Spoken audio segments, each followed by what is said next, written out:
परिष्कृत प्रतिभा, एक दैवीय अनुदान वरदान। सैनिकों को युद्ध मोर्चों पर पराक्रम दिखाने के लिए तैयार कराने के लिए उन्हें भेजने वाला तंत्र यह व्यवस्था भी करता है कि उन्हें आवश्यक सुविधाओं वाली साज सज्जा मिल सके, अन्यथा वे अपनी ड्यूटी ठीक प्रकार पूरी करने में असमर्थ रहेंगे। नवसृजन के दोहरे मोर्चे पर इसी प्रकार की व्यवस्था युग परिवर्तन का सरंजाम जुटाने वाली सत्ता ने भी कर रखी है। सफलता के उच्च लक्ष्य तक पहुंचने में कितनी ही बाधाएं पड़ सकती हैं, उन्हें पार करने के लिए, वांछित प्रगति के लिए अनेक आवश्यकताएं पूरी करनी होती हैं। समझना चाहिए कि इस संदर्भ में किसी अग्रगामी आदर्शवादी को निराश न होना पड़ेगा, क्योंकि उसकी पीठ पर सर्वशक्तिमान सत्ता का हाथ जो रहेगा। तेज हवा पीछे से चलती है तो पैदल चलने वालों से लेकर साइकिल आदि के सहारे लोग कम परिश्रम में आगे बढ़ते जाते हैं और मंजिल सरल हो जाती है। इसी प्रकार नवसृजन का लक्ष्य कल्पना करने वालों को कठिन दिखता तो है, पर उस सृष्टा को विदित है कि उनकी नव सृजन योजना को पूरा करने के लिए जो अपने प्राण हथेली पर रखकर अग्रगमन का साहस दिखा रहे हैं, उन्हें सफलता का लक्ष्य प्रदान करने के लिए क्या क्या आवश्यकताएं जुटानी और क्या जिम्मेदारी निभानी चाहिए। मांगने वाले भिखमंगे दरवाजे दरवाजे पर झोली पसारते, दांत निपोरते, गिड़गिड़ाते और दुत्कारे जाते हैं। मनोकामनाएं पूरी कराने वाले ईश्वर भक्ति का आडंबर ओढ़कर इसी प्रकार निराश रहते हैं और उपेक्षा सहते हैं, पर जिन्हें ईश्वर का काम करना पड़ता है उन्हें तो आदर पूर्वक बुलाया जाता है और अभीष्ट साधनों का उपहार भी दिया जाता है। इन दिनों गर्ज ईश्वर को पड़ी है, उसी का उद्यान समुन्नत करने के लिए कुशल माली चाहिए। उसी की दुनिया को समुन्नत, सुसंस्कृत, सुसंपन्न बनाने के लिए कुशल कलाकारों और शूरवीर सैनिकों की आवश्यकता पड़ रही है, जो उसकी कार पर अपनी क्षमता को प्रस्तुत करेंगे। वे दैवी अनुग्रह से किसी प्रकार वंचित न रहेंगे, वरन इतना कुछ प्राप्त करेंगे जिसे पाकर वे निहाल बन सकें। हनुमान सुग्रीव के सुरक्षा कर्मचारी थे। भयभीत सुग्रीव के लिए 2 वन आगंतुकों का भेद लेने के लिए वे वेश बदलकर राम लक्ष्मण के पास गए थे और सिर नवाकर विनम्रता पूर्वक पूछताछ कर रहे थे, पर बाद में स्थिति बदली। सीता की खोज के लिए राम को हनुमान की जरूरत पड़ी। अनुरोध उन्होंने स्वीकारा तो बदले में इतनी सामर्थ्य के धनी बन गए जो उनकी मौलिक विशेषताओं में सम्मिलित नहीं थी। समुद्र छलांगने, लंका को जलाने, पर्वत उखाड़ कर लाने जैसे असाधारण काम थे जो उन्होंने अतिरिक्त शक्ति प्राप्त करके संपन्न किए। ईश्वर के लिए आड़े समय में काम आने वालों को भी ऐसे ही उपहार अनुदान मिलते हैं। विभीषण को लंका का सम्राट बनने का सुयोग मिला। सुग्रीव ने अपना खोया राज्य पाया।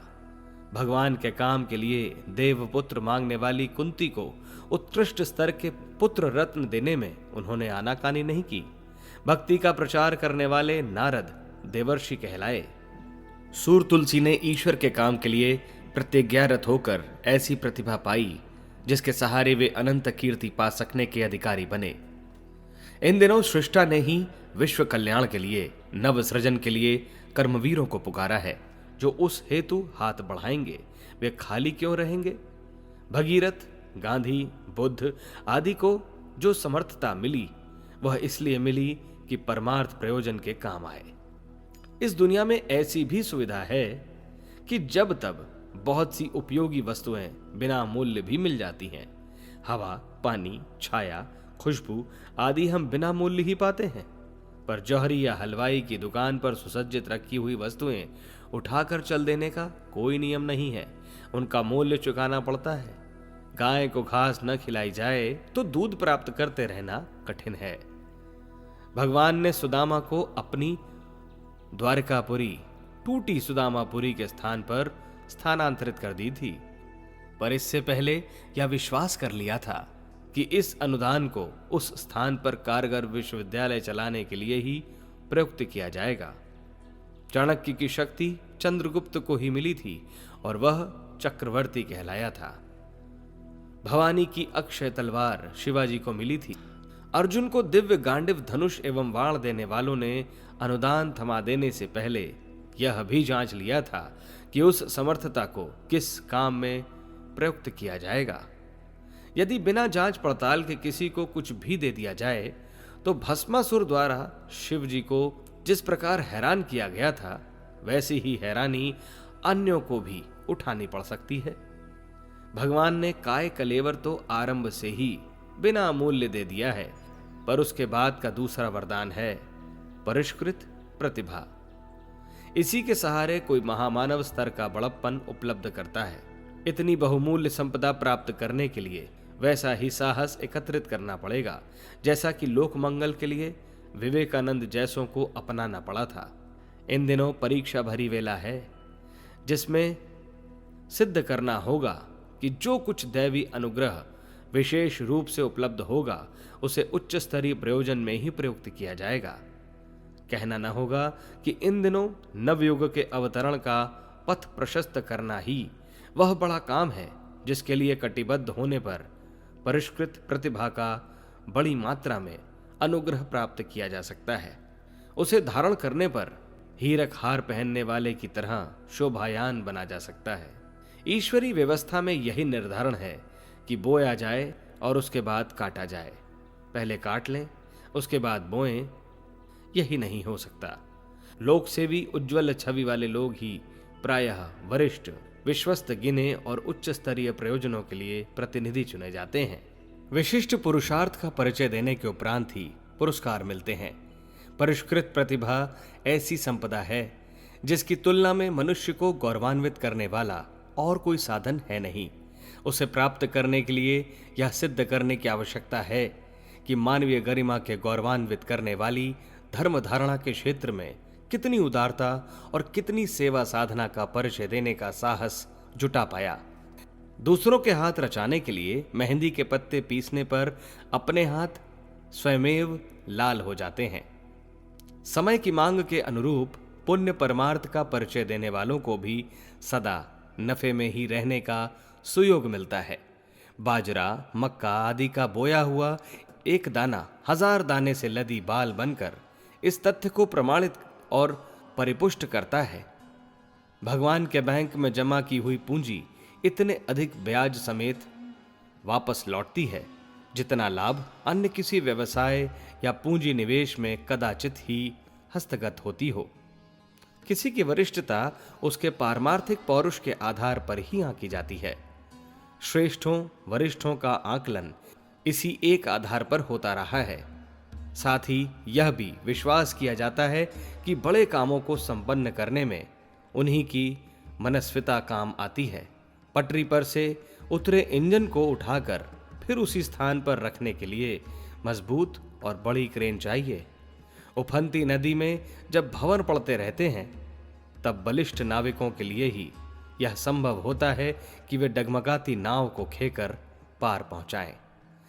समाज की सुविस्तृत संसार की उलझन भरी बड़ी समस्याओं को सही तरह सुलझा सकना उन साहसी और मेधावी जनों से ही बन पड़ता है जिन्हें दूसरे शब्दों में प्रतिभावान भी कहा जाता है। युग परिवर्तन जैसे महान प्रयोजनों को हाथ में लेने के लिए अपनी साहसिकता का गौरव भरी गरिमा का परिचय दे सकने वाले व्यक्ति चाहिए। आड़े समय में ऐसे ही प्रखर प्रतिभावानों को खोजा, उभारा और खरादा जाना है। एक संभावना यह है कि संचित अनाचारों का विस्फोट इन्हीं दिनों हो सकता है। उसे रोका न गया तो कोई महायुद्ध भड़क सकता है। बढ़ता हुआ प्रदूषण, भयावह बहुप्रजनन, बढ़ता हुआ अनाचार मिलजुल कर महाप्रलय या खंड प्रलय जैसी स्थिति उत्पन्न कर सकते हैं। उसे रोकने के लिए सशक्त अवरोध चाहिए। ऐसा अवरोध जो फनती हुई नदियों पर बांध बनाकर उस जल संचय को नहरों द्वारा खेत खेत तक पहुंचा सके। वह साधारणों का नहीं असाधारणों का काम है। ताजमहल, मिस्र के पिरामिड, चीन की दीवार, पीसा की मीनार, स्वेज और पनामा नहर हॉलैंड द्वारा समुद्र को पीछे धकेलकर उस स्थान पर सुरम्य औद्योगिक नगर बसा लेने जैसे अद्भुत सृजन कार्य जहां तहां विनिर्मित हुए दिख पड़ते हैं, वे आरंभ में किन्हीं एकाध स्वकल्पनाओं के ही मन मानस में उभरे थे। बाद में सहयोगियों की मंडली जुड़ती गई और असीम साधनों की व्यवस्था बनती चली गई। नवयुग का अवतरण भी इन सब में बढ़ा चढ़ा कार्य है, क्योंकि उसके साथ संसार के समूचे धरातल का, जन समुदाय का संबंध किसी न किसी प्रकार जुड़ता है। इतने बड़े परिवर्तन एवं प्रयास के लिए अग्रदूत कौन बने, अग्रिम पंक्ति में खड़ा कौन हो, आवश्यक क्षमता और संपदा कौन जुटाए। निश्चय ही यह नियोजन असाधारण एवं अभूतपूर्व है। इसे बिना मनस्वी साथी सहयोगी के संपन्न नहीं किया जा सकता। विचारणीय है कि उतनी बड़ी व्यवस्था कैसे बने। आरंभिक दृष्टि से यह कार्य लगभग असंभव जैसा लगता है, पर संसार में ऐसे लोग भी हुए हैं जिसने असंभव को संभव बनाया है। आल्पस पहाड़ को लांघने की योजना बनाने वाले नेपोलियन से हर किसी ने यह कहा था कि जो कार्य सृष्टि में आदि से लेकर अब तक कोई नहीं कर सका, उसे आप कैसे कर लेंगे। उत्तर बड़ा शानदार था। असंभव शब्द मूर्खों के कोश में लिखा मिलता है। यदि आल्पस ने रहा नदी, तो उसे इन्हीं पैरों के नीचे रौंद कर रख दिया जाएगा। अमेरिका की खोज पर निकले कोलंबस को भी लगभग ऐसा ही उदाहरण प्रस्तुत करना पड़ा। समुद्र से अंडे वापस लेने में असफल होने पर जब टिटेरी ने अपनी चोंच में बालू भरकर समुद्र में डालने और उसे पाटकर समतल बनाने का संकल्प घोषित किया और उसके लिए प्राणों की बाजी लगाने के लिए उद्यत हो गई, तो नियति ने संकल्पनाओं का साथ दिया। अगस्त्य मुनि आए, उन्होंने समुद्र पी डाला और टिटहरी को अंडे वापस मिल गए।